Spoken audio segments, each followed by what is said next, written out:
Hello guys, अब हम पढ़ेंगे 1793 का चार्टर कानून। इसके पहले हम 1786 का अधिनियम पढ़ चुके थे, जिसमें था कि जो लॉर्ड कॉर्नवालिस को बंगाल का गवर्नर जनरल नियुक्त किया गया। इससे पहले वारन हेस्टिंग्स थे, उसे सेनापति और अथवा कमांडर इन चीफ का पद दिया गया था। अब 1793 का चार्टर कानून पढ़ेंगे, जिसमें इस कानून की निम्न विशेषताएं थी।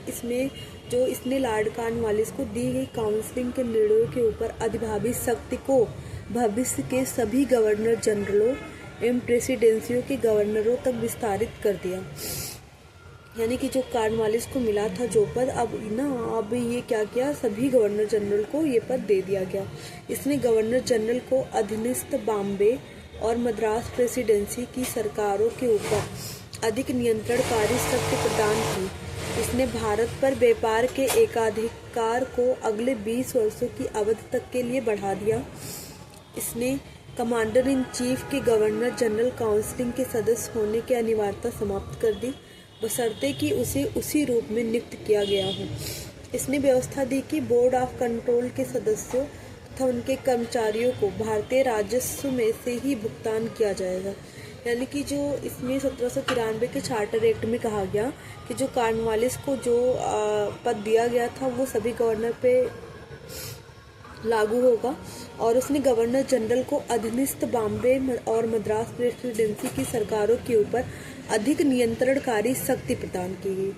भारत पर व्यापार के एकाधिकार को अगले 20 वर्षों की अवधि के लिए बढ़ा दिया गया। जो भारत पर व्यापार का एकाधिकार था उसको 20 वर्षों तक बढ़ा दिया गया 1793 के एक्ट के द्वारा। इसने कमांडर इन चीफ के गवर्नर जनरल काउंसिलिंग के सदस्य होने की अनिवार्यता समाप्त कर दी। इसने व्यवस्था दी कि बोर्ड ऑफ कंट्रोल के सदस्यों तथा उसके कर्मचारियों को भारतीय राजस्व में से ही भुगतान किया जाएगा। यानी कि जो बोर्ड ऑफ कंट्रोल के सदस्य थे तथा उनके कर्मचारियों को भारतीय राजस्व यानी कि जो भारतीय पैसे थे उसी में से उनको भुगतान किया जाएगा, उसी में से उनको दिया जाएगा। अब हमारा नेक्स्ट है चार्टर कानून 1813, जो बहुत इम्पोर्टेंट है। इस कानून ने भारत में कंपनी के व्यापार एकाधिकार को समाप्त कर दिया। देखो 1793 जो एकाधिकार था वो 20 वर्षों तक बढ़ा दिया गया था, बट 1813 में कहा गया है कि इस कानून ने भारत में कंपनी के व्यापार एकाधिकार को समाप्त कर दिया। यानी कि भारतीय व्यापार को सभी ब्रिटिश व्यापारियों के लिए खोल दिया गया।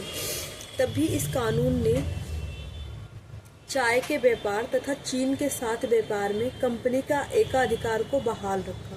बट इसमें क्या किया गया, जो चाय का एकाधिकार था और चाय के व्यापार तथा चीन के साथ व्यापार में कंपनी के एकाधिकार को बहाल रखा। सारे एकाधिकार समाप्त कर दिया गया सिवाय चाय और चीन के साथ जो व्यापार था। इस कानून ने भारत में कंपनी शासित क्षेत्रों पर ब्रिटेन के राजा की प्रभुता को प्रकट व स्थापित किया।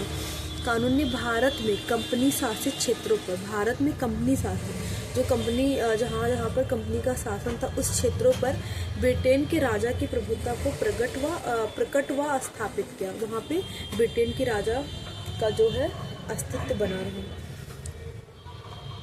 इस कानून ने ईसाई मिशनरियों को भारत आकर लोगों को प्रबुद्ध करने की अनुमति प्रदान की। इस एक्ट ने क्या किया, ईसाई मिशनरियों को भारत आकर लोगों को प्रबुद्ध करने की अनुमति प्रदान की। यानी कि जो ईसाई मिशनरियों थे वो भारत आकर लोगों को प्रबुद्ध यानी ज्ञान प्रदान करने की अनुमति प्रदान की गई। इस कानून ने भारत के ब्रिटिश इलाकों में बाशिंदों के बीच पश्चिमी शिक्षा के प्रचार प्रसार की व्यवस्था की। इसमें पश्चिमी शिक्षा का प्रचार प्रसार हुआ। इस कानून ने भारत की स्थानीय सरकारों की व्यक्तियों पर लगाने के लिए अधिकृत किया। कर भुगतान नहीं करने पर दंड की भी व्यवस्था की गई। इस कानून ने भारत की स्थानीय सरकारों को व्यक्तियों पर कर लगाने के लिए अधिकृत किया गया।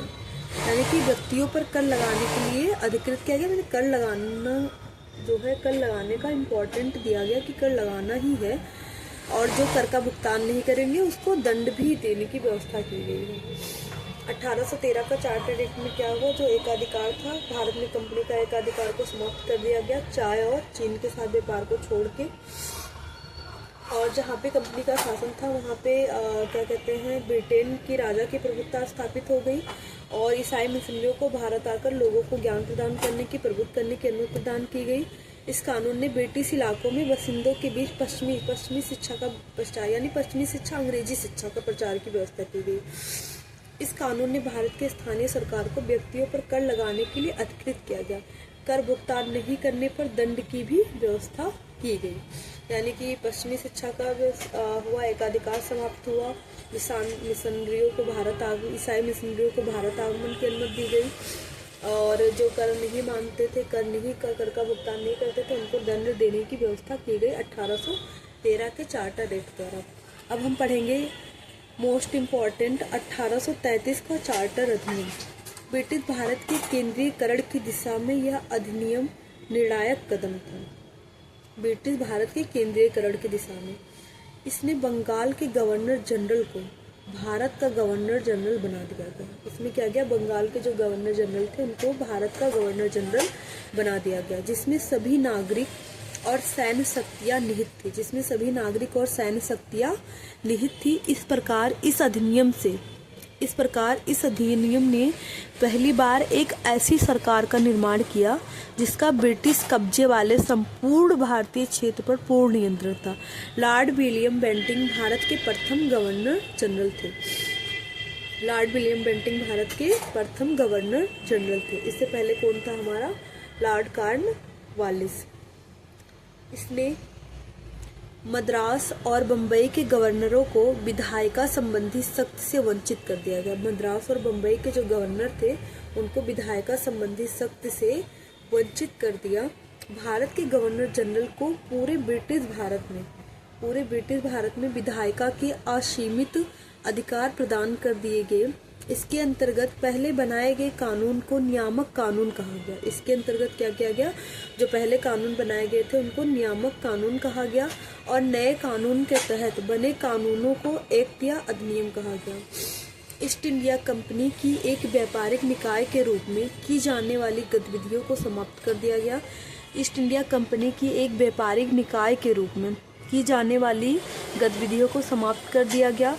अब यह विशुद्ध रूप से प्रशासनिक निकाय बन गया। इसके तहत कंपनी के अधिकार वाले क्षेत्र ब्रिटिश राजशाही और उसके उत्तराधिकार के विश्वास के तहत ही कब्जे में रह गए। चार्टर एक्ट 1833 ने सिविल सेवकों के चयन के लिए खुली प्रतियोगिता का आयोजन शुरू करने का प्रयास किया गया। यानी कि इसके द्वारा जो है, इस एक्ट के द्वारा सिविल सेवकों के चयन के लिए खुली प्रतियोगिता का आयोजन शुरू करने का प्रयास किया गया। इसमें कहा गया कि कंपनी में भारतीयों को किसी पद, कार्यालय और रोजगार को हासिल करने से वंचित नहीं किया जाएगा। हालांकि बोर्ड ऑफ डायरेक्टर्स के विरोध के कारण इस प्रावधान को समाप्त कर दिया गया। जो बोर्ड ऑफ डायरेक्टर्स थे इसका विरोध किया क्योंकि खुली प्रतियोगिता नहीं होनी चाहिए और भारतीयों को हम अपनी कंपनी में किसी भी पद पर नहीं रखेंगे, इसलिए इन्होंने बोर्ड ऑफ डायरेक्टर ने इसका विरोध किया और इसको समाप्त कर दिया गया। 1833 के चार्टर एक्ट में हमने देखा कि जो बंगाल के गवर्नर जनरल थे उनको कौन सा गवर्नर जनरल बना दिया गया, भारत का गवर्नर जनरल, जिसमें सभी शक्तियां, नागरिक और सैन्य शक्तियां निहित थी। सेकंड हमारा इम्पोर्टेंट है कि जो भारत का गवर्नर जनरल बनाया गया वो प्रथम कौन था, लॉर्ड विलियम बेंटिंग थे। मद्रास और बम्बई के गवर्नरों को जो विधायिका संबंधी शक्ति समाप्त कर दिया गया और संपूर्ण जो है शक्ति गवर्नर जनरल को, भारत के गवर्नर जनरल को दिया गया। ईस्ट इंडिया कंपनी जो थी एक व्यापारिक निकाय के रूप में की जाने वाली गतिविधियों को समाप्त कर दिया गया, जो व्यापारिक निकाय के रूप में की जाती थी। चार्टर एक्ट 1833 ने सिविल सेवकों को चयन के लिए खुली प्रतियोगिता का आयोजन किया, जिसमें भारत को किसी भी पद से, कार्यालय, रोजगार से वंचित नहीं किया जा सकता, बट बोर्ड ऑफ डायरेक्टर्स ने इसका विरोध किया जिसके कारण इसको समाप्त कर दिया गया। अब हमारा कंपनी का शासन था हम उसमें पढ़ेंगे 1853 का चार्टर अधिनियम। 1853 का चार्टर अधिनियम में हम पढ़ेंगे जो 1793 से 1853 के दौरान ब्रिटिश संसद द्वारा पारित किए गए चार्टर अधिनियमों की श्रृंखला में यह अंतिम अधिनियम था। संवैधानिक निकाय की दृष्टि से यह अधिनियम एक महत्वपूर्ण अधिनियम था। इस अधिनियम की विशेषताएं इस प्रकार थी। इसने पहली बार गवर्नर जनरल की परिषद के विधायी एवं प्रशासनिक कार्यों को गवर्नर जनरल की परिषद की विधायी एवं प्रशासनिक कार्यों को अलग कर दिया। इसके तहत परिषद में 6 नए पार्षद और जोड़े गए। इन्हें विधायी और प्रशासनिक कार्यों को अलग कर दिया गया। इसके तहत परिषद में 6 नए पार्षद और जोड़े गए। इन्हें विधान पार्षद कहा गया। दूसरे शब्दों में इसने गवर्नर जनरल के लिए नई विधान परिषद का गठन किया, जिसे भारतीय विधान परिषद कहा गया। परिषद की इस शाखा ने छोटी संसद की तरह कार्य किया, इसमें वही प्रक्रिया अपनाई गई जो ब्रिटिश संसद में अपनाई जाती थी। इस प्रकार विधायिका को पहली बार सरकार के विशेष कार्य के रूप में जाना गया, जिसके लिए विशेष मशीनरी और प्रक्रिया की जरूरत थी। इसने सिविल सेवकों की भर्ती एवं चयन हेतु खुली प्रतियोगिता व्यवस्था का आरंभ किया गया। इस प्रकार विशिष्ट सिविल सेवा भारतीय नागरिकों के लिए भी खोल दी गई और इसके लिए 1854 में मैकाले समिति की नियुक्ति की गई। 1854 में मैकाले समिति की नियुक्ति की गई। इसने कंपनी के शासन को विस्तारित कर दिया और भारतीय क्षेत्र को इंग्लैंड राजशाही की विश्वास के तहत कब्जे में रखने का अधिकार दिया, लेकिन पूर्व अधिनियमों के विपरीत इसमें किसी निश्चित समय का निर्धारण नहीं किया गया था। इससे स्पष्ट था कि संसद द्वारा कंपनी का शासन किसी भी समय समाप्त किया जा सकता है। इसने प्रथम बार भारतीय केंद्रीय परिषद में स्थानीय प्रतिनिधित्व प्रारंभ किया। गवर्नर जनरल की परिषद में 6 नए सदस्यों में से 4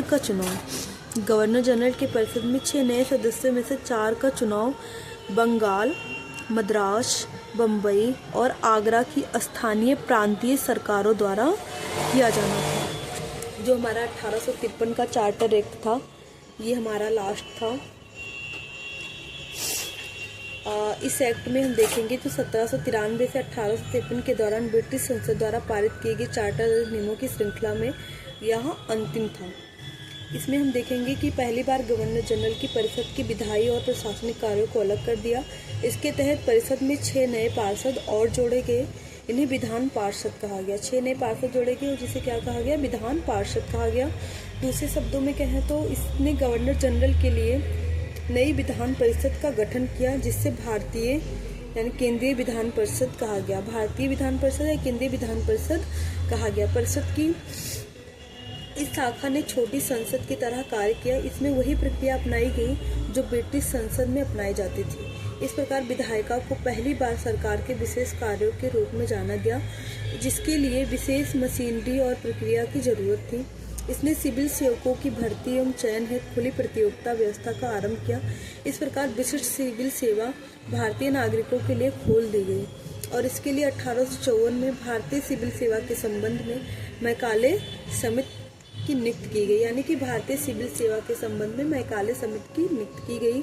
इसने कंपनी के शासन को विस्तारित कर दिया और भारतीय क्षेत्र को इंग्लैंड राजशाही के विश्वास के तहत कब्जे में रखने का अधिकार दिया गया, लेकिन पूर्व अधिनियमों के विपरीत इसमें किसी निश्चित समय का निर्धारण नहीं किया गया था। इससे स्पष्ट था कि संसद द्वारा कंपनी का शासन किसी भी समय समाप्त किया जा सकता था।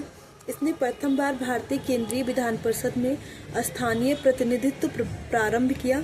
गवर्नर जनरल की परिषद में 6 नए सदस्यों में से 4 बंगाल, मद्रास, बम्बई और आगरा की स्थानीय प्रांतीय सरकारों द्वारा किया जाना था। अब हमारा ये जो था, हम जो 2 शासन पढ़ रहे थे, कंपनी का शासन और सम्राट का शासन। तो हम कंपनी का शासन हमारा हो गया है। कंपनी का शासन 1773 से 1858, लास्ट हमारा था 1853 का चार्टर एक्ट। अब हमारा नेक्स्ट रहेगा सम्राट का शासन यानी कि ताज का शासन 1858 से 1947। इसके पहले हम कंपनी का शासन पढ़ चुके हैं 1773 से 1858। इसके MCQ पढ़ेंगे। उसके बाद हम पढ़ेंगे ताज का शासन। हम एक एक कंपनी का शासन पढ़ चुके, ताज का शासन पढ़ेंगे, फिर इसका MCQ देखेंगे। Thank you.